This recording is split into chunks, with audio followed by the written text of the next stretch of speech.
The breadsticks were getting cold, and my wife was officially 43 minutes late to our own anniversary dinner. I sat alone at Porto's table, watching condensation drip down my untouched beer while couples around me shared intimate conversations and stolen kisses. The irony wasn't lost on me. Here I was, Nick Grady, construction foreman who'd built half this town's new developments, reduced to checking my phone every 30 seconds like some desperate teenager. "Another beer, Nick." Maddie Shaw appeared beside my table, her camera bag slung over her shoulder from her photography classes. She moonlighted here as a waitress, and her genuine concern was a welcome change from the pitying glances I'd been getting from other diners. "Not yet. She'll be here." Even as I said it, my phone buzzed with a text from Alison. "Work emergency at the medical center. So sorry, babe. Rain check. Love you." Before we dive deeper into this story, I have one small request. Please subscribe, drop a like, comment, and hit that hype button to boost this channel so more people can discover these incredible Reddit stories. I stared at the message, feeling something cold settle in my stomach. A work emergency. On our anniversary. At 8:30 at night. "Bad news?" Maddie asked gently. "Apparently my wife's saving lives tonight instead of celebrating our marriage." I tried to keep my voice light, but the sarcasm leaked through anyway. Maddie glanced toward the window, then back at me with an odd expression. "Nick, I don't want to overstep, but what?" She hesitated, then sat down across from me. "Look out that window, across the street at Bella Vista." I turned, squinting through the evening gloom at the upscale bistro that had opened last year as Porto's main competition. At first, I saw nothing unusual, just the typical crowd of well-dressed diners enjoying overpriced pasta. Then I spotted a familiar flash of auburn hair. My wife Alison sat at a corner table, laughing at something her companion was saying. Her companion, who definitely wasn't dealing with any medical emergency. Her companion, who was Ryan McCall, her ex-boyfriend from college, now the town's most successful real estate agent with his perfect teeth and perfectly styled hair. The breadsticks turned to sawdust in my mouth. "How long have they been there?" I managed to ask. "About 20 minutes. Nick, I'm so sorry. I wasn't sure if I should." "You did the right thing." I pulled out my wallet, but Maddie waved me off. "Porto's covering your meal tonight. He saw them too." I looked toward the kitchen where Porto Salvatore, the restaurant's owner and former Boston cop, gave me a sympathetic nod. In a town this size, secrets were harder to keep than a sandcastle at high tide. "I have pictures," Maddie said quietly. "From my camera. I was taking shots of the street scene for class when I saw them. If you need proof." Proof. The word hit me like a sledgehammer. Proof that my wife of 3 years, the woman I'd bought a house for, renovated with my own hands, supported through her career changes and family drama, was having dinner with her ex on our anniversary while lying to me about work emergencies. "Send them to my phone," I said, surprised by how steady my voice sounded. As Maddie transferred the photos, I watched Alison lean across the table to touch Ryan's hand. The same hand that wore the wedding ring I'd saved 3 months' salary to buy. The same hand that had signed our mortgage papers, our joint accounts, our marriage certificate. My phone buzzed with the incoming photos. There was my wife, radiant and animated in a way I hadn't seen in months, gazing at another man like he was the most fascinating person on earth. "What are you going to do?" Maddie asked. I stood up, pocketing my phone. "I'm going home to wait for my wife to come back from her very important work emergency." The drive home to our colonial on Maple Street took exactly 7 minutes. I used every one of them to think. By the time I pulled into our driveway, past the garden I'd planted and the front steps I'd rebuilt, I'd made a decision. I wasn't going to be the fool who confronted his cheating wife in a public restaurant. I wasn't going to give them the satisfaction of a dramatic scene. Instead, I was going to do what I did best: plan, prepare, and build something. In this case, I was going to build the perfect revenge. Alison came home at 11:47 p.m., her heels clicking on the hardwood floors I'd refinished last spring. "Nick? Honey, are you awake?" I was sitting in our living room, still in my dinner clothes, with the photos from Maddie displayed on my laptop screen. "How was the medical emergency?" I asked without turning around. "Oh, it was terrible. Mrs. Patterson had complications with her surgery, and we had to coordinate with 3 different specialists." She launched into an elaborate story, complete with medical terminology and manufactured stress. I let her finish. Then I turned the laptop around. "Funny thing about medical emergencies, Alison. They usually happen at hospitals, not at Bella Vista with your ex-boyfriend." The color drained from her face. For a moment, she looked exactly like she had when we first met. Vulnerable, caught off guard, almost innocent. Then her expression hardened into something I'd never seen before. "You had me followed?" I had dinner at Porto's. You know, that place where we made reservations for our anniversary? Remember our anniversary, Alison? The one you forgot about to have a date with Ryan McCall? It wasn't a date. We were discussing... What? Real estate? Your sudden need to upgrade from a construction worker to a man who wears suits that cost more than my truck payment? She crossed her arms, and I saw the exact moment she decided to go on the offensive instead of apologizing. Maybe if you paid as much attention to me as you do to your job sites, I wouldn't need to have dinner with someone who actually listens when I talk. Someone you used to sleep with. That was years ago, Nick. You're being paranoid and jealous, and frankly, it's not attractive. I closed the laptop and stood up. You're right, Alison. Jealousy isn't attractive. You know what else isn't attractive? Lying to your husband on your anniversary to have dinner with your ex. I didn't plan this. Ryan called. He was having problems with his girlfriend, and he needed someone to talk to. Stop. I held up my hand. Just stop. We both know what this is, and we both know you're not sorry you got caught. You're just sorry I found out. She stared at me for a long moment, and I saw something shift in her eyes. Something calculating and cold. Fine. You want honesty? Here's honesty. I'm not happy, Nick. I haven't been happy for a long time. You work 60 hours a week. You come home covered in sawdust, and you think buying me flowers from the grocery store counts as romance. Ryan reminds me what it's like to be with someone who has ambition beyond the next construction contract. The words hit harder than I'd expected, but I kept my voice level. So, what are you saying? I'm saying maybe we should talk about what we both want from this marriage. What I want is a wife who doesn't lie to me and sneak around with her ex-boyfriend. What do you want, Alison? She lifted her chin, and for the first time since I'd known her, she looked me straight in the eye and told me the truth. I want more than this. She gestured around our living room, at the built-in bookshelves I'd crafted by hand, the fireplace I'd restored, the crown molding I'd installed on weekends, everything I'd done to make our house a home. More than me, I said. Maybe. The honesty was almost refreshing. Almost. Well then, I said, heading toward the stairs. I guess we both know where we stand. Nick, wait. We should talk about this like adults. We just did. I paused at the bottom of the staircase. By the way, Alison, next time you want to have a secret dinner with your ex, maybe don't do it across the street from half the people we know. In a town this size, someone's always watching. I left her standing in the living room and went upstairs to our bedroom. But I didn't go to sleep. Instead, I sat by the window and watched Ryan's BMW pull into our driveway at 12:43 a.m.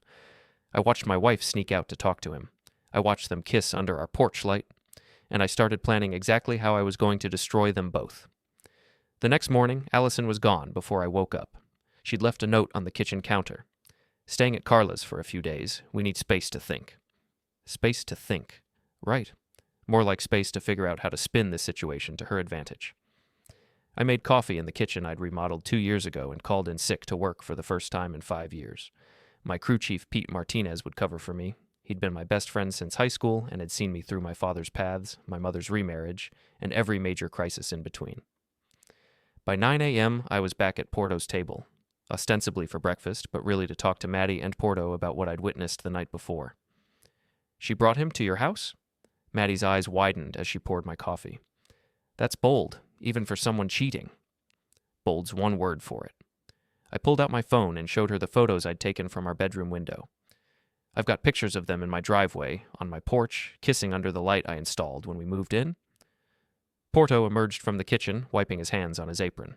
At 65, he still carried himself like the cop he'd been for 30 years before opening the restaurant. Nick, you mind if I sit? We should talk. He slid into the booth across from me, his expression serious. I've seen this before, son. A lot of marriages don't survive infidelity, especially when it's this public. Question is, what do you want to do about it? I want to make them pay. Legal pay or illegal pay. I met his eyes. Legal. I'm not going to prison for Alison and her boyfriend. Good man. Then let's talk strategy. Porto glanced around the nearly empty restaurant. Maddie, bring us some privacy. She nodded and flipped the sign to closed for private event, then joined us at the table. First thing you need to know, Porto said, is that this isn't just about your wife and Ryan. This involves other people, people who knew and didn't tell you. What do you mean? Maddie pulled out her phone. I did some digging last night. Social media, mostly. Look at this. She showed me Carla's Instagram from 2 weeks ago, a photo of her, Alison, and their friend Tessa at a wine bar downtown. The caption read, Girls' night while the boys are away. But in the background, barely visible, was Ryan McCall sitting at the bar. They've been covering for her, I realized. Gets worse, Maddie continued, scrolling through more photos. Here's Tessa posting about a surprise encounter with Ryan at the farmer's market last Saturday. And here's Carla sharing a funny coincidence about running into Ryan at the bookstore where Alison works part-time. My stomach turned. It wasn't just my wife betraying me, it was her entire social circle. People I'd barbecued with, people I'd helped move, people who'd smiled to my face while helping my wife cheat behind my back. How long do you think this has been going on? I asked. Porto leaned back in his seat. Based on what I'm seeing? At least 2 months, maybe longer. 2 months. 2 months of lies, of girls' nights and work emergencies and book club meetings. 2 months of me coming home with flowers and planning date nights while my wife was planning her exit strategy. So what's the play? I asked. Information first, Porto said. You can't fight what you don't understand. We need to know exactly what we're dealing with, how serious this is, what their plans are, who else is involved. I can help with that, Maddie offered. I know people who know people, and I have access to places where people talk freely. What kind of places? The hair salon where Carla works, the yoga studio where Tessa teaches, the coffee shop where Ryan holds his client meetings. She grinned. Amazing what people will say when they think the person serving them is invisible. Over the next hour, we developed a plan. Nothing illegal, nothing that would come back to bite me in court, but comprehensive enough to give me the full picture of what I was dealing with. Maddie would use her photography skills and social connections to gather intelligence on the affair's timeline and scope. Porto would tap into his network of former cops and longtime residents to get background information on Ryan's business dealings and reputation. I would focus on protecting my assets and preparing for whatever came next. One more thing, Porto said as we prepared to leave. You need to be smart about this, Nick. Don't let anger make you stupid. These people think they're smarter than you because you work with your hands instead of pushing papers. Use that. Let them underestimate you. I shook his hand. Thanks, Porto. Both of you. I won't forget this. We're not doing this just for you, Maddie said. I hate cheaters. My dad cheated on my mom, destroyed our family. If I can help prevent someone else from getting away with it, I'm in. I spent the rest of the day at home, going through our financial records and making lists. Joint accounts, shared credit cards, the mortgage, our insurance policies. Everything that would need to be untangled if this marriage was really over. The house felt different without Alison in it. Quieter, but also somehow cleaner, like a weight had been lifted. I found myself noticing things I'd overlooked. How few of our photos actually showed us looking happy together. How most of our shared possessions were things I'd bought or built. How little evidence there was that she'd ever really made this place her home. At 3 p.m., my phone rang. Pete. Hey man, how you feeling? You never call in sick? I'm fine, just dealing with some personal stuff. Want to talk about it? I can swing by after work. I considered it, then decided I needed an ally who knew the construction world, someone who could help me understand my options if I needed to make major changes to my living situation. Yeah, come by around 6. Bring beer. Pete arrived at 5:45 with a 12-pack of Corona and a bag of tacos from our favorite Mexican place. He took one look at my face and set the food on the counter. All right, what happened? I told him everything. The anniversary dinner, the photos, the confrontation, Alison's admission that she wanted more than this. Pete listened without interrupting, occasionally shaking his head or muttering curses in Spanish. So she's staying at Carla's? He asked when I finished. That's what the note said. Bullshit. Carla's apartment is a studio. There's no room for a house guest. Pete pulled out his phone. My cousin Maria cleans houses in Ryan's neighborhood. Want me to ask if she's seen any extra cars at his place? Do it. While Pete made the call, I opened 2 beers and tried to process everything that had happened in the last 24 hours. Yesterday morning, I'd been a happily married construction foreman planning a romantic anniversary dinner. Now I was sitting in my kitchen, plotting revenge against my wife and her lover with help from a waitress, a restaurant owner, and my work crew. Maria says there's been a red Honda Civic parked in Ryan's driveway every night this week, Pete reported. Same model as Alison's car. So she's been living with him. Looks like it. Pete sat down across from me. Nick, I got to ask, what do you want out of this? You want her back or you want her gone? It was a fair question, and one I'd been avoiding since last night. I want her gone, I said finally, but I want her to pay for what she's done. I want them both to pay. Legal or legal. I'm not going to jail for these people. Pete nodded approvingly. Good. Because I got some ideas, but they're all going to require patience and planning. I'm listening. First, we document everything. Every lie, every time she comes to get her stuff, every interaction. You're going to need evidence if this goes to divorce court. Already started. Second, we protect your assets. You built this house. You've been paying the mortgage. You've put all the sweat equity into the renovations. Don't let her walk away with half of your work. How do I do that? Lawyer, a good one. My brother-in-law is a divorce attorney in Portland. He's expensive, but he's vicious. I nodded, making mental notes. Third, Pete continued, we make sure everyone knows what really happened here. In a town this size, reputation matters. If people think you're the bad guy who drove his wife away, that'll follow you forever.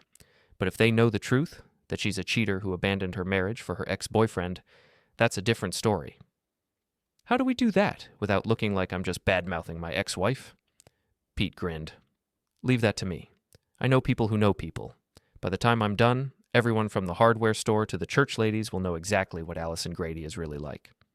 We spent the next 2 hours planning my counterattack. It felt good to have a strategy, to channel my anger into something productive instead of just sitting around feeling sorry for myself.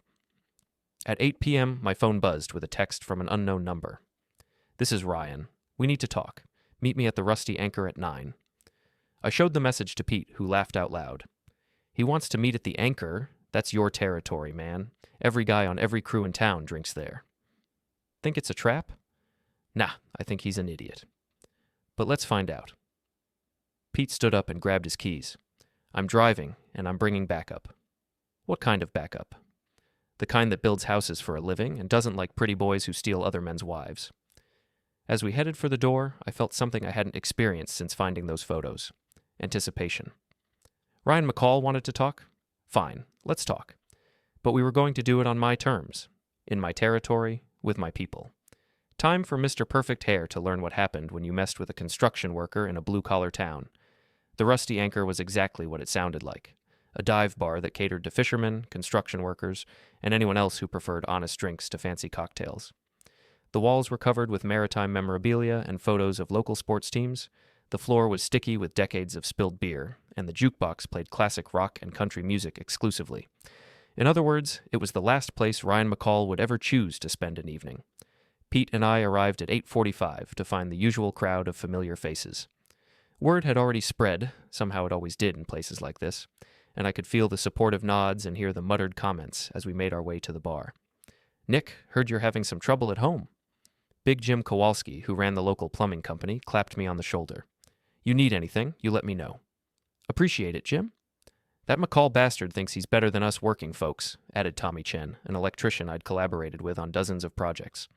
About time someone knocked him down a peg.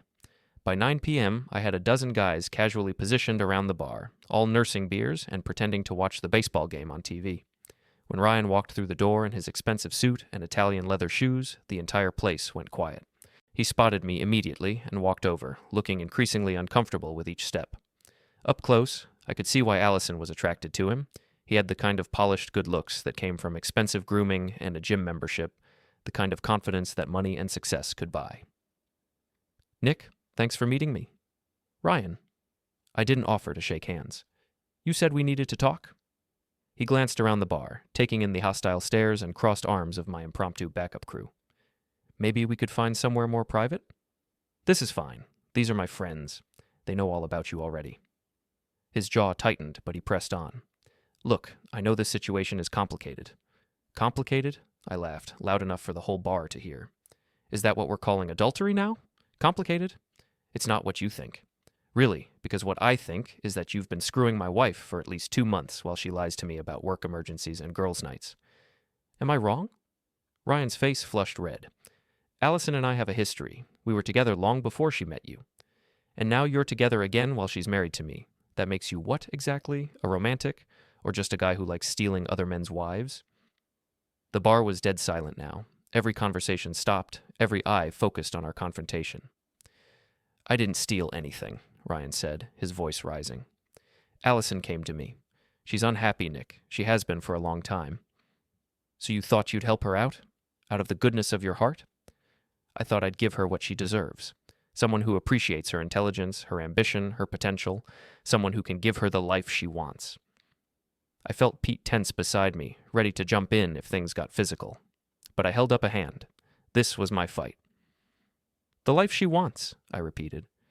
You mean the life where she cheats on her husband and lies to everyone who cares about her? I mean the life where she doesn't have to settle for a construction worker who thinks dinner at Olive Garden is fine dining. The insult hung in the air like smoke. Around us, chairs scraped as several guys stood up, ready to defend not just me, but every working man in the place. Careful, Ryan, I said quietly. You're in a room full of construction workers right now. He looked around, finally seeming to grasp the situation he'd walked into. I didn't come here to fight, he said, lowering his voice. I came here to tell you that Alison's going to file for divorce. I thought you should hear it from me instead of from a lawyer. How considerate, and I suppose you two have it all figured out? The timeline, the settlement, who gets what? We're prepared to be fair. Fair. I finished my beer and set the bottle down carefully on the bar. You want to know what fair looks like, Ryan? Fair would have been Alison asking for a divorce before she started sleeping with her ex-boyfriend. Fair would have been you staying away from a married woman. Fair would have been both of you having the guts to be honest, instead of sneaking around like teenagers. You don't understand. I understand plenty. I understand that you're both cowards who couldn't end one relationship before starting another. I understand that you've been making a fool out of me for months with help from her friends. And I understand that you think I'm just some dumb construction worker who'll roll over and let you take whatever you want. I stood up, and Ryan instinctively took a step back. Here's what you don't understand, Ryan. I built the house she's been living in. I renovated it with my own hands, paid for it with my own money, turned it into something beautiful for her. I supported her through 2 career changes and 3 years of marriage. I've been faithful, honest, and committed to making our relationship work. I moved closer, and he backed up another step. So, if you think I'm going to just hand over half of everything I've worked for because my wife decided she wanted to upgrade to a man with softer hands and a bigger bank account, you're even dumber than you look. Are you threatening me? I'm educating you. There's a difference. I smiled, but there was nothing friendly about it. See, you made a mistake tonight, Ryan. You came to my territory, insulted me in front of my friends, and told me you're stealing my wife. That's not negotiation. That's a declaration of war. This doesn't have to be ugly, Nick. It's already ugly. You made it ugly the first time you kissed my wife. Now you get to live with the consequences. Ryan looked around the bar one more time, taking in the hostile faces and clenched fists surrounding him. Alison said you'd be difficult about this. Did she? What else did Alison say about her husband while she was in your bed? She said you'd try to make her look like the bad guy. Ryan, she is the bad guy. So are you. The only question now is how much it's going to cost you to learn that lesson. He straightened his tie and tried to recover some dignity. I'll see you in court, Nick. Looking forward to it. He turned and walked toward the door, trying to maintain his composure while a dozen pairs of eyes tracked his every step. Just before he reached the exit, I called out, Hey, Ryan? He turned back. Next time you want to have a conversation with me, call first, and maybe choose a venue that doesn't make you look like an idiot. The door slammed behind him, and the bar erupted in cheers and applause. Pete bought a round for the house, and for the next hour I received more support and encouragement than I'd gotten in months of marriage. But as the evening wound down and the adrenaline faded, I realized that Ryan's visit had accomplished something important. It had forced me to acknowledge that this situation was beyond reconciliation. There would be no working things out, no marriage counseling, no second chances. This was war, and I intended to win. At 11 p.m., Pete drove me home to find Alison's car in the driveway and lights on in the house. You want me to come in? He asked. No, I got this. But as I walked up the front steps I'd rebuilt 2 summers ago, I wondered if I really did have this, or if I was about to face the hardest conversation of my life. The front door was unlocked, and I could hear Alison moving around upstairs in our bedroom. I climbed the stairs slowly, trying to prepare myself for whatever came next. She was packing, suitcases open on the bed, dresser drawers pulled out, clothes scattered everywhere. She looked up when I entered, and I saw something in her expression I'd never seen before. Fear. How did it go with Ryan? She asked, trying to sound casual. About like you'd expect. He told me you're filing for divorce. Nick, I wanted to tell you myself. When? After you'd moved in with him permanently? After you'd figured out how to take half of everything I own? She stopped packing and faced me directly. I'm not trying to hurt you. Then you're doing a really bad job of trying not to. I know you're angry. Angry doesn't begin to cover it, Alison. I'm furious. I'm humiliated. I'm disgusted. But mostly I'm disappointed. Disappointed? In you. In the person you turned out to be. in the 3 years I wasted thinking I was married to someone with integrity. She flinched as if I'd slapped her. I never meant for it to happen this way. How did you mean for it to happen? What was the plan exactly? String me along indefinitely while you figured out if Ryan was a better option? It wasn't like that. Then explain it to me. Help me understand how a woman who promised to love, honor, and cherish me ends up sneaking around with her ex-boyfriend and lying about work emergencies. She sat down on the edge of the bed, suddenly looking older and more tired. I wasn't happy, Nick. I haven't been happy for a long time. So you decided to have an affair instead of talking to your husband about it. I tried to talk to you. You were always working, always tired, always focused on the next project or the next deadline. I was working to build us a life. This house, our savings account, our future, I was working for us. You were working for you, for your vision of what our life should be. You never asked me what I wanted. What did you want, Alison? More than this? She gestured around our bedroom at the crown molding I'd installed, the hardwood floors I'd refinished, the walk-in closet I'd built from scratch. More than a small town and a small life and a husband who thinks a perfect evening is watching TV on the couch. More than me? I wanted someone who shared my ambitions, someone who wanted to travel, to experience new things, to build something bigger than a house in Maine. Someone with more money. Someone with more vision. I looked at her sitting on our bed, surrounded by the remnants of our marriage, and felt something shift inside me. The anger was still there, but it was joined by something else. Clarity. You know what, Alison? You're right.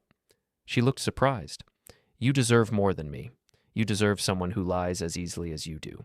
You deserve someone who thinks cheating is acceptable as long as you're unhappy. You deserve someone who values money over loyalty and ambition over integrity. I walked to the closet and pulled out my own suitcase. What are you doing? Packing. This is your house too, at least until the lawyers sort it out. But I'm not going to sit here and watch you move your boyfriend's stuff into the closet where my clothes used to hang. Nick, you don't have to leave. Yeah, I do, because if I stay here tonight, I'm going to say things that can't be unsaid. I'm going to ask questions you can't answer. And I'm going to make this uglier than it already is. I threw a week's worth of clothes into the suitcase, grabbed my toiletries, and headed for the door. Where will you go? Pete's couch. A hotel? Somewhere that doesn't smell like your perfume and his cologne? Nick, wait. Can we at least try to handle this like adults? Can we try to be civilized about the divorce? I stopped in the doorway and turned back to look at her one last time. You want civilized, Alison? Here's civilized. I'm going to protect everything I've worked for. I'm going to make sure everyone in this town knows exactly what kind of person you are. And I'm going to make damn sure that you and Ryan pay for what you've done to me. That sounds more like revenge than civilization.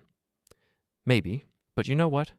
After 3 years of being the good husband, the faithful partner, the man who put your needs first, I think I've earned the right to a little revenge. I walked out of our bedroom, down the stairs I'd carpeted, through the living room I'd painted, and out the front door I'd refinished. Behind me, I heard Alison start to cry. I didn't turn around. I spent the night at Pete's apartment, sleeping on his couch and staring at the ceiling while he snored in the next room. By 6 a.m., I was wide awake and ready to start the next phase of my campaign against my wife and her boyfriend. The first stop was Porto's table, where Maddie was setting up for the breakfast shift. You look like hell, she said, pouring me coffee without being asked. Feel worse, but I'm ready to get to work. I filled her in on the confrontation at the Rusty Anchor and my final conversation with Alison. Maddie listened intently, occasionally asking questions or making notes on her phone. So she's definitely filing for divorce? According to Ryan, yeah, which means I need to file first and control the narrative. Smart. What else? I need everything you can find out about their relationship. Timeline, who knew what when, where they've been meeting, what their plans are. Everything. Maddie grinned. Already on it. I spent yesterday evening at Carla's salon getting my hair done and listening to gossip. She pulled out her phone and showed me a series of voice recordings. I recorded everything with permission, told them I was working on a photography project about small-town social dynamics. Amazing what people will say when they think it's for art. The recordings were devastating.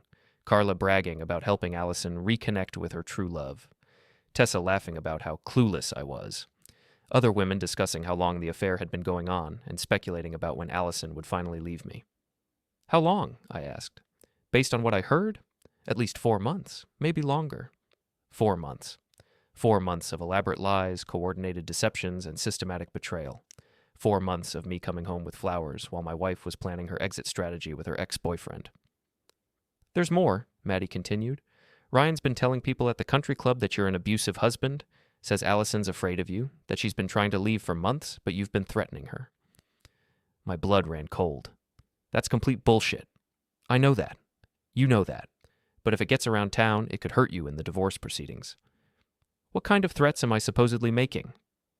According to Ryan, you've threatened to destroy her career, ruin her reputation, and make sure she gets nothing in the divorce. He's painting himself as her protector, helping her escape from an abusive marriage. I felt sick. Not only were they stealing my marriage and my dignity, they were trying to rewrite history to make me the villain. We need to counter that narrative immediately, I said. Already working on it. Porto's got connections with half the cops in town, and they all know you're not the type to threaten anyone. Plus, I've got recordings of Carla and Tessa talking about how happy Alison seems with Ryan, how excited she is about their future together. Doesn't sound like someone fleeing an abusive marriage. Porto emerged from the kitchen with a plate of eggs and bacon. Eat, he commanded. Can't fight a war on an empty stomach. As I ate, he filled me in on his research into Ryan's business practices. Your boy's not as clean as he pretends to be, Porto said. I talked to some people who've done business with him. He's got a reputation for cutting corners, making promises he can't keep, and screwing over clients when it suits him. Anything illegal? Not illegal, but unethical. And there's talk that his current financial situation isn't as solid as he wants people to believe. Word is, he's leveraged to the hilt, borrowed against everything he owns to maintain his lifestyle. So he's broke? Not broke, but cash poor. All his money's tied up in investments and real estate deals. If he had to liquidate quickly, he'd take a big loss. This was interesting information, but I wasn't sure how to use it yet. What about his personal life? Any other women? Any other scandals? That's where it gets really interesting. Porto sat down across from me. Turns out Ryan's got a pattern. This isn't his first time pursuing a married woman. 3 years ago, he had an affair with a client's wife. Broke up her marriage, dated her for 6 months, then dumped her when someone younger came along. So Alison's not special. She's just his latest conquest. Looks that way, and if history repeats itself, he'll get bored with her once the thrill of the chase is over. I finished my breakfast and checked my phone. 7 missed calls from Alison, plus a dozen text messages ranging from apologetic to angry to desperate. We need to talk like adults about this. You can't just disappear, Nick. We have things to work out. Your lawyer called my lawyer. This doesn't have to be a war. I know you hate me right now, but we used to love each other. That has to count for something. Ryan says you threatened him at the bar. That's not like you. Please call me back. We can figure this out. I showed the messages to Maddie and Porto. She's panicking, Maddie observed. Probably realized that divorcing you isn't going to be as easy as she thought. Or Ryan's having second thoughts about taking on a woman with a vindictive ex-husband, Porto added. Should I call her back? Not yet, Porto said. Let her sweat for a while. Desperation makes people make mistakes. The bell above the door chimed, and Pete walked in, looking like he'd been up all night. We got problems, he announced, sliding into the booth beside me. What kind of problems? I just got a call from my brother-in-law, the divorce lawyer. Alison's attorney contacted him this morning, trying to set up a meeting to discuss an amicable settlement. That doesn't sound like a problem. It is when her opening position is that she wants half of everything. The house, your savings, your tools, your truck, even your business equipment, plus alimony. I stared at him. Alimony? For what? According to her lawyer, she sacrificed her career advancement to support your marriage. Claims she could have been making more money if she hadn't been focused on being a wife. That's insane. She's worked the whole time we've been married. Doesn't matter. In Maine, alimony is based on the standard of living established during the marriage and the disparity in earning potential. If she can prove you make significantly more than she does, she's got a case. This was getting worse by the minute. Not only was Alison cheating on me, she was trying to financially destroy me in the process.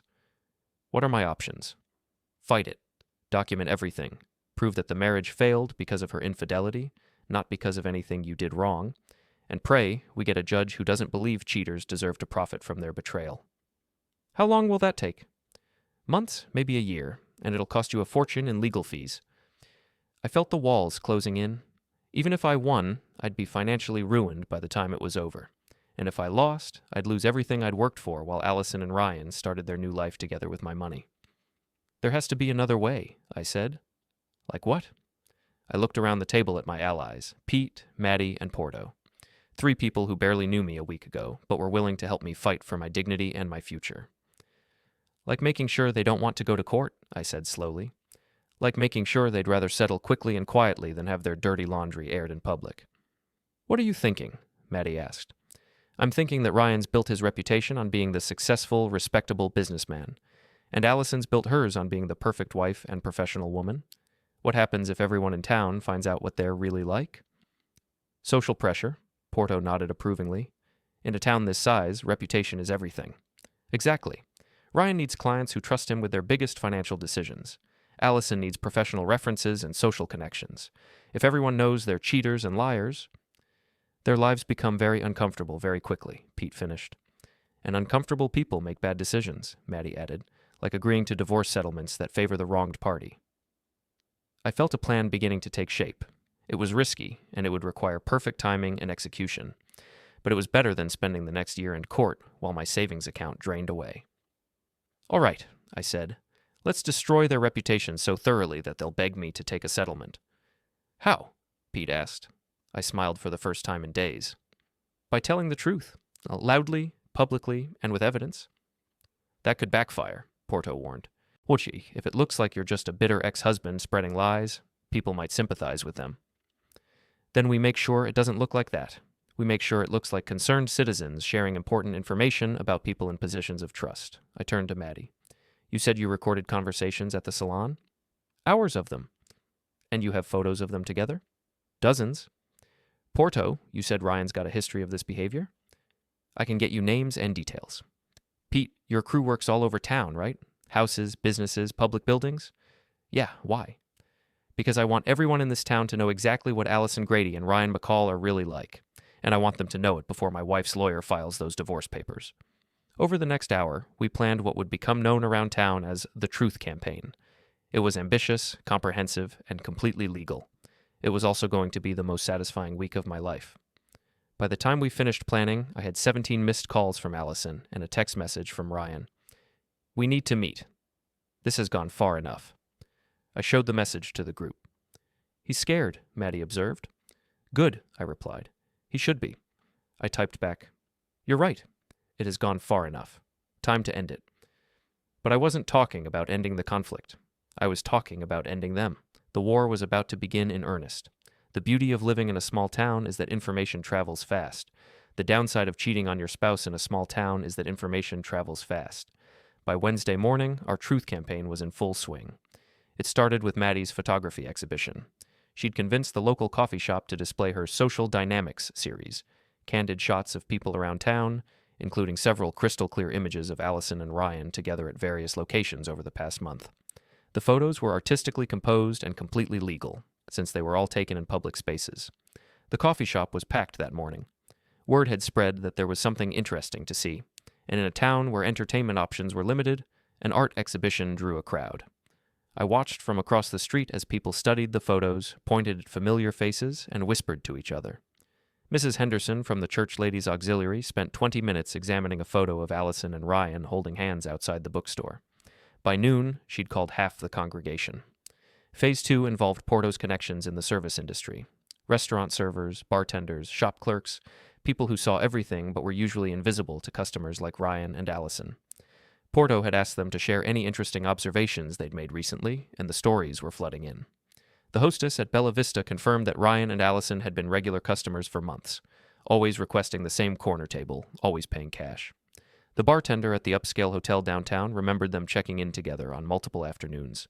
The sales clerk at the jewelry store recalled Ryan buying an expensive necklace for someone special just last week. Each story was shared casually, conversationally between friends and neighbors. No accusations, no drama, just people sharing interesting observations about their fellow townspeople. Phase 3 was Pete's contribution. His construction crew worked everywhere in town, and they were natural gossips. By Wednesday afternoon, everyone from the bank president to the grocery store manager had heard about my confrontation with Ryan at the Rusty Anchor, complete with details about his insulting comments toward working-class people. "You should have seen him," Pete told anyone who would listen. Walks into a blue-collar bar in his $1,000 suit and starts talking about how construction workers aren't good enough for his girlfriend, like he's some kind of royalty. The story grew in the telling, as stories do. By evening, Ryan had supposedly insulted half the town's workforce and suggested that anyone who worked with their hands was beneath his notice. Phase 4 was the most delicate. Maddie had edited the salon recordings to remove any identifying voices except Carla's and Tessa's, then shared them with select people as evidence of how some people really feel about marriage vows. The recordings were devastating. Alison's friends laughing about her deception, bragging about their role in covering up the affair, mocking my supposed ignorance. But the most damaging recording was one where Carla described Alison's plan to take Nick for everything he's worth in the divorce, followed by Tessa joking that construction workers are too stupid to protect their assets. By Wednesday evening, my phone was ringing constantly. Friends, neighbors, co-workers, even people I barely knew were calling to offer support, share information, or express outrage at how I'd been treated. Nick, it's Jim Kowalski. I heard what happened, and I want you to know. Anyone who'd do business with that McCall bastard after this is no friend of mine. This is Sarah from the bank. I can't give you details, but you might want to know that certain people have been asking questions about your accounts. Thought you should be aware. Nick, it's Father Murphy from St. Mary's. I don't usually get involved in personal matters, but what's been done to you is unconscionable. If you need anything... The calls kept coming. The town was choosing sides, and the vast majority were choosing mine. Thursday morning brought the first signs that our campaign was working. I was having breakfast at Porto's when Tessa burst through the door, her face flushed with anger. You! She pointed at me. You're destroying innocent people's lives. I'm sorry. Do we know each other? I asked calmly. Don't play dumb. Everyone knows you're behind this smear campaign against Alison and Ryan. I have no idea what you're talking about. The photos, the recordings, the stories. You're trying to ruin them. Porto stepped out from behind the counter, his expression stern. Ma'am, I'm going to have to ask you to lower your voice. This is a family establishment. Family establishment? Tessa laughed bitterly. That's rich, coming from someone who's helping break up a family. The only person who broke up Nick's family was his wife, Porto replied, when she decided to cheat on her husband. You don't understand the situation. I understand that a married woman was sneaking around with her ex-boyfriend while lying to her husband. In my day, we had a word for that. Tessa's face turned red. Alison was unhappy. She deserved better than a faithful husband who worked hard to provide for her? I interrupted. You're right. She deserved better. She deserved a husband who would cheat on her and lie to her. Fortunately, she found one. Ryan loves her. Ryan's using her, just like he used the last married woman he had an affair with. Didn't Alison tell you about Jennifer Morrison? The client's wife Ryan seduced 3 years ago? He dumped her after 6 months when someone younger came along. Tessa's expression faltered. That's not true. Ask Jennifer. She still lives in town, works at the real estate office on Main Street, the one that refused to hire Ryan after they found out what he'd done. I could see doubt creeping into Tessa's eyes. She hadn't known about Ryan's history, and the information was clearly unsettling. Even if that's true, she said weakly, it doesn't give you the right to destroy their reputations. I'm not destroying anything. I'm just making sure people know the truth about what kind of people they're dealing with. The truth according to you. The truth according to photographs, recordings, and multiple witnesses. Would you like to see the evidence? Tessa backed toward the door. This isn't over. You're right, I agreed. It's not. After she left, Porto refilled my coffee and sat down across from me. Think that rattled her? I think she's starting to realize that she backed the wrong horse in this race. What about Alison and Ryan? Any word from them? Radio silence since Tuesday, but my lawyer says Alison's attorney has been asking about the possibility of a quick, quiet settlement. That's a good sign. It's a start. Friday brought the breakthrough I'd been hoping for. Pete called me at 7 a.m., barely able to contain his excitement. You need to get down to Ryan's office right now. Why? Just trust me, bring a camera. I drove to the professional building where Ryan's real estate office was located and immediately saw what Pete was talking about. Ryan's BMW was parked outside, but someone had decorated it with bumper stickers. Honk if you love other people's wives, home wrecker on board, and my other car is in my girlfriend's husband's driveway. But the real show was inside the building. Through the large windows, I could see Ryan pacing frantically while talking on his phone. His secretary's desk was empty, and there were boxes scattered around the office. His secretary quit yesterday, Pete explained. Said she didn't want to work for someone with moral issues. And get this, 3 of his biggest clients canceled their listings this week. How do you know all this? My cousin Maria cleans the building. She heard everything. As we watched, a middle-aged woman approached Ryan's office, knocked on the door, and entered. Even from across the street, we could see the heated conversation that followed. That's Mrs. Patterson, Pete said. She listed her house with Ryan last month. 5 minutes later, Mrs. Patterson stormed out, clutching a folder of papers. My phone buzzed with a text from an unknown number. This is getting out of hand. We need to talk. Today. I showed the message to Pete. He's cracking. Good. Let him sweat a little longer. But even as I said it, I knew the endgame was approaching. Ryan and Alison were feeling the pressure. Their reputations were in tatters, and their support network was crumbling. Soon they'd be desperate enough to accept almost any settlement terms I offered. The question was, how far was I willing to push this before offering them a way out? The answer came Saturday morning, when I woke up to find my truck's windshield smashed and my tires slashed. Someone had escalated this conflict beyond social pressure and public embarrassment. Someone had made it personal, and I had a pretty good idea who that someone was. The war was about to enter its final, most dangerous phase. I called the police first, then Pete, then Porto. By 8 a.m., my driveway looked like a crime scene, complete with yellow tape and Officer Janet Mills taking photos of my vandalized truck. "Any idea who might have done this?" she asked, though her tone suggested she already suspected. "I've got some ideas."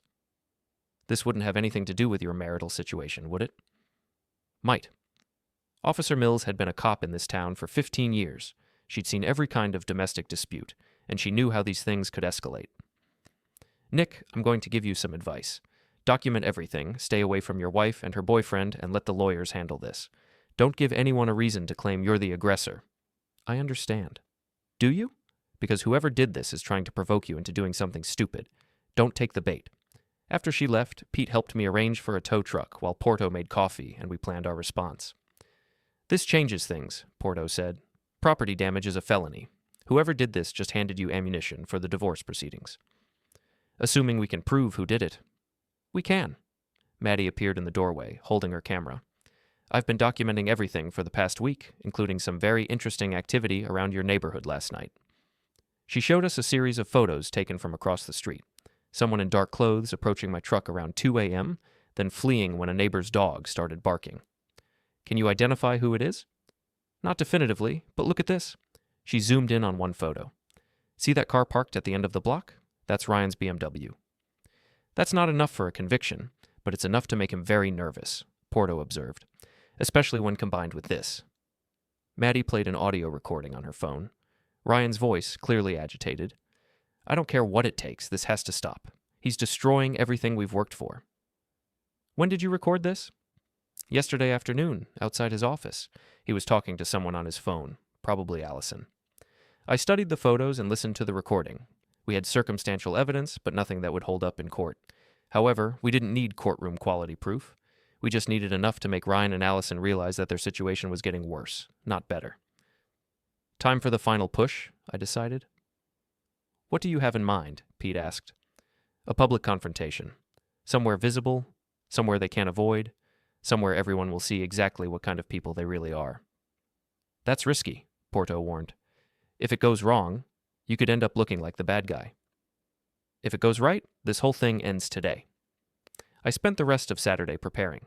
First, I called my lawyer and informed him about the vandalism, providing copies of the police report and Maddie's photos.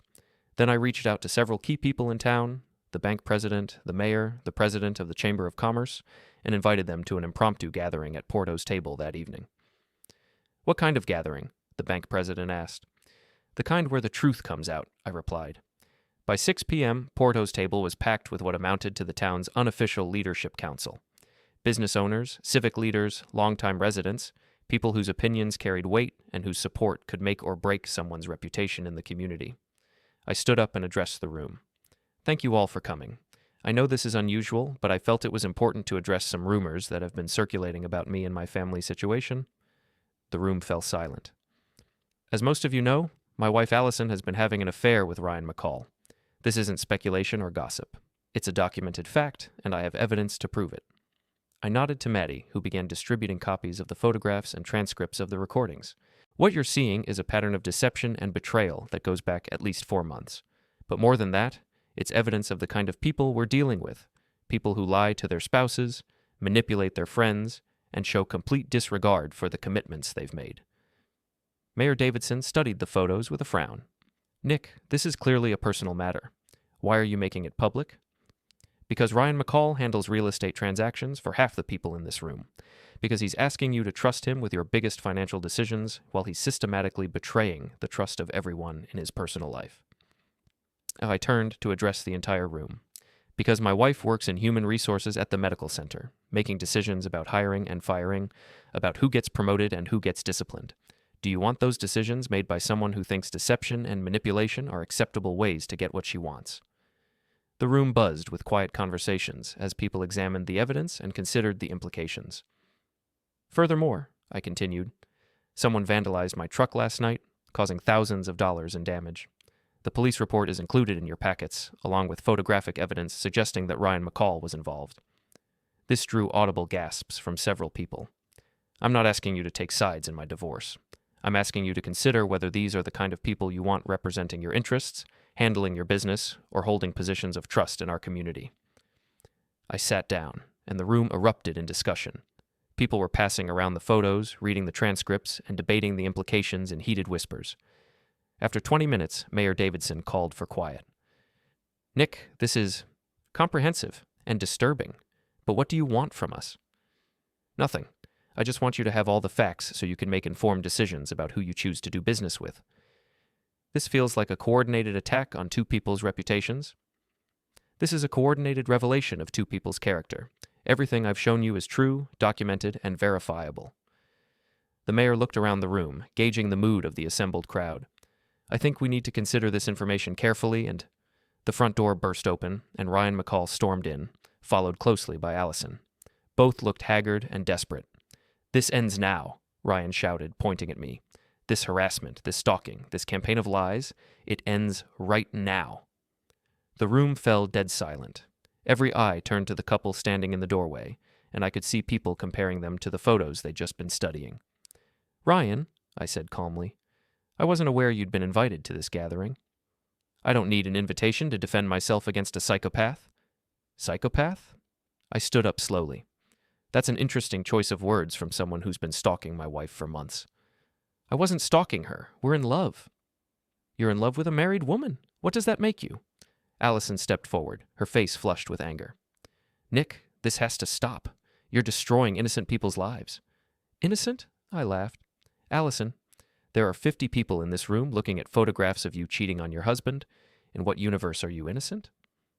Our marriage was over long before Ryan and I reconnected. Really? Because you were still sleeping in my bed, spending my money, and wearing my ring when these photos were taken. The crowd was riveted. This was better than any soap opera, and it was happening right in front of them. You're a vindictive, controlling bastard, Ryan snarled. Alison told me how you threatened her, how you tried to isolate her from her friends. Which friends? I interrupted. You mean Carla and Tessa, who helped you coordinate your affair? The same friends who were on tape laughing about what a fool I was? I nodded to Maddie, who played one of the salon recordings. Carla's voice filled the room.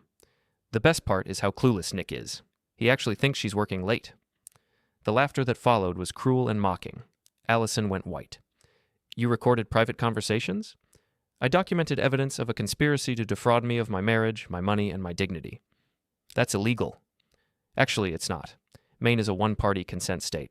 As long as one person in the conversation agrees to the recording, it's perfectly legal. Ryan looked around the room, finally seeming to grasp that he was facing a hostile audience. You people don't understand. Nick's been stalking us, harassing us, threatening us. With what? Mayor Davidson asked. What specifically has he threatened you with? Ryan's mouth opened and closed like a fish. He had no answer because there hadn't been any threats, just consequences. He's trying to ruin our reputations. Your reputations? The bank president stood up, holding one of the photographs. Son, you ruined your own reputations when you decided to have an affair with a married woman. And when you decided to vandalize an innocent man's property, added Police Chief Morrison, who had quietly entered during the confrontation. Ryan spun around. I didn't vandalize anything. We have evidence that suggests otherwise. Chief Morrison nodded to me. Nick, I think you should know. We found fingerprints on your truck. And we have a witness who saw someone matching Mr. McCall's description in your neighborhood around the time of the incident. This was news to me, but I kept my expression neutral. That's impossible, Ryan protested. I was home all night. Can anyone verify that? The chief asked. Ryan looked at Alison, who suddenly seemed very interested in studying her shoes. Alison, Ryan pressed, tell them I was with you all night. The silence stretched out painfully. Finally, Alison looked up. I was at Carla's house that night. We were talking. The betrayal on Ryan's face was almost comical. His girlfriend, the woman he'd risked everything for, wasn't willing to provide him with an alibi. So you have no one who can confirm your whereabouts during the time of the vandalism? Chief Morrison continued. This is ridiculous. I'm a respected businessman in this community. Were, corrected the Chamber of Commerce president. Past tense. The room erupted in murmurs of agreement. I could see the tide turning decisively against Ryan and Alison. Look, Alison said desperately. We never meant for anyone to get hurt. We fell in love. It happens. It happens, I agreed. But how you handle it defines who you are. You could have asked for a divorce before starting your affair. You could have been honest about your feelings instead of lying for months. You could have handled this with dignity instead of deception. We're handling it now, Ryan said. We're prepared to offer you a fair settlement. Fair? I laughed. You mean the settlement where I give up half of everything I've worked for so you can start your new life with my money? The house has marital equity. The house has equity that I created with my own labor. Every improvement, every renovation, every increase in value came from my work and my money. I turned to address the room one final time. Ladies and gentlemen, you've seen the evidence. You've heard their excuses. You know what kind of people they are. I'm not asking you to punish them. I'm just asking you to remember this moment the next time they ask for your trust, your business, or your respect. The silence that followed was deafening. Finally, Mayor Davidson spoke. I think this gathering has accomplished its purpose. Everyone has the information they need to make their own decisions. People began filing out, but not before several stopped to shake my hand or offer words of support. Within 10 minutes, the restaurant was empty except for me, my allies, Ryan, Alison, and Chief Morrison. Ryan McCall, the chief said formally, you're under arrest for criminal mischief and destruction of property. As the handcuffs clicked into place, Ryan looked at me with pure hatred. This isn't over. Yes, I said quietly. It is. After they left, Alison stood alone in the middle of the empty restaurant, looking lost and defeated. Nick, she said quietly, I'm sorry. I'm so sorry for all of this. I know you are, Alison. You're sorry you got caught. You're sorry it got messy. You're sorry people found out what you're really like, but you're not sorry you did it. That's not true. If you could go back and do it differently, would you choose not to have the affair, or would you just choose to hide it better? She didn't answer, which was answer enough. I'll have my lawyer contact yours tomorrow, I said. I'm prepared to offer you a settlement. What kind of settlement? The kind where you take your personal belongings and walk away. No house, no savings, no alimony. In exchange, I won't pursue criminal charges for adultery or sue Ryan for alienation of affection. That's not fair. Fair would have been you asking for a divorce before you started screwing your ex-boyfriend. This is mercy. She stared at me for a long moment, and I saw the exact instant she realized she had no choice but to accept. I'll need a few days to think about it. You have 24 hours. After that, the offer expires, and we do this the hard way. She nodded and walked toward the door, then paused. For what it's worth, Nick, you deserved better than what I gave you. Yeah, I said. I did. After she left, I sat alone in Porto's table, surrounded by my friends and allies, and felt something I hadn't experienced in months. Peace. The war was over. I had won. But more than that, I had reclaimed my dignity, my self-respect, and my future. 24 hours later, Alison's lawyer called mine to accept the settlement terms. The divorce was finalized 6 weeks later. Ryan McCall left town 3 months after that, his business destroyed and his reputation in ruins. Alison moved to Portland, where she got a job with a medical supply company and tried to rebuild her life. I kept the house, the savings, and the respect of my community. But most importantly, I learned that sometimes the best revenge isn't getting even, it's getting everything.